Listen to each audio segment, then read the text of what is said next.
Assalamualaikum warahmatullahi wabarakatuh. Nama saya Winda Rosalina, NPM 18310917. Di sini saya akan mempresentasikan tugas seminar manajemen pemasaran yang berjudul Tingkat Preferensi, Kepuasan, dan Persepsi Risiko Masyarakat Banjarmasin terhadap Produk Hijau di Sektor Obat Tradisional secara Demografis.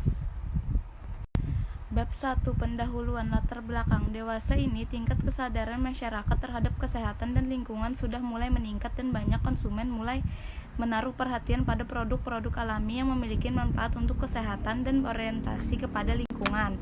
Dari sudut pandang manajemen, beberapa studi menunjukkan bahwa pengelolaan lingkungan yang baik memiliki pengaruh terhadap kondisi keuangan suatu perusahaan yang biasa diaplikasikan melalui komitmen. Rumusan masalah. Sesuai latar belakang di atas, maka dibangun rumusan masalah sebagai berikut. A. Bagaimanakah tingkat preferensi, kepuasan, dan persepsi risiko masyarakat Banjarmasin terhadap produk obat tradisional? B. Apakah variabel demografis memiliki pengaruh yang signifikan terhadap tingkat preferensi, kepuasan, dan persepsi risiko masyarakat Banjarmasin terhadap produk obat tradisional? C. Apakah terdapat perbedaan tanggapan masyarakat Banjarmasin secara demografis terhadap tingkat preferensi, kepuasan, dan persepsi risiko obat tradisional? D. Segmen pasar manakah yang potensial untuk pemasaran produk obat tradisional di Banjarmasin berdasarkan tingkat preferensi, kepuasan, dan persepsi risiko masyarakat? E. Apakah persepsi risiko masyarakat memiliki pengaruh yang signifikan terhadap tingkat preferensi dan kepuasan masyarakat Banjarmasin terhadap produk obat tradisional dan memiliki peran dalam memediasi hubungan antara tingkat kepuasan dan tingkat preferensi masyarakat dan target luaran. Tujuan dari penelitian adalah sebagai berikut: mengkaji tingkat preferensi, kepuasan, dan persepsi risiko masyarakat Banjarmasin terhadap produk obat tradisional. Untuk ikut berkontribusi dalam penelitian yang mendorong perkembangan produk hijau di sektor obat tradisional melalui masukan dan saran tentang informasi segmen potensial untuk kegiatan pemasaran produk sebagai referensi untuk tambahan pengetahuan di bidang ilmu manajemen pemasaran dan green economy. Sedangkan target luaran yang diharapkan dalam penelitian ini adalah berupa aplikasi dalam jurnal atau proceeding nasional tidak terakreditasi. Segmentasi pasar. Segmentasi pemasaran adalah usaha untuk membagi pasar ke dalam kelompok-kelompok yang dapat dibedakan satu sama lain dalam hal kebutuhan, karakteristik, atau perilaku yang mungkin akan memerlukan produk-produk dan strategi pemasaran tertentu untuk menjangkaunya.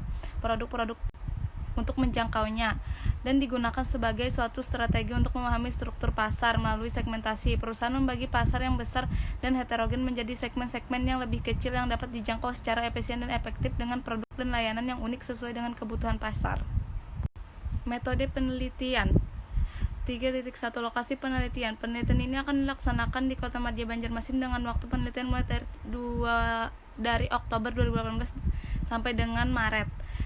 Tahapan penelitian. Tahapan penelitian pelaksanaan penelitian ini akan dilakukan sesuai dengan flowchart. Nah, ini dia struktur dari flowchart, bisa dilihat ya. Variabel dan indikator penelitian. Variabel yang akan diamati dalam penelitian disajikan pada tabel 1 berikut ini. Bisa dilihat dalam tabel ini. Metodologi penelitian yang digunakan dalam penelitian ini adalah penelitian deskriptif kualitatif dan deskriptif kuantitatif. Deskriptif kuantitatif untuk menggambarkan sebaran responden yang berkaitan dengan jenis kelamin, umur, pekerjaan, pendapatan, dan produk obat tradisional yang pernah dibeli. Sedangkan metode deskriptif kuantitatif dilakukan untuk mengetahui tingkat preferensi, tingkat kepuasan, dan persepsi risiko dengan menggunakan kuesioner model tertutup menggunakan skala Likert. Populasi dan teknik pengambilan dalam penelitian ini adalah masyarakat Kota Banjarmasin. Pengambilan sampel menggunakan metode purposive sampling, yaitu pengambilan sampel bertujuan di mana hanya elemen populasi yang pernah mengkonsumsi produk tradisional saja yang akan dijadikan sampel dan jumlah minimum sampel didapat dengan menggunakan rumus Lopin.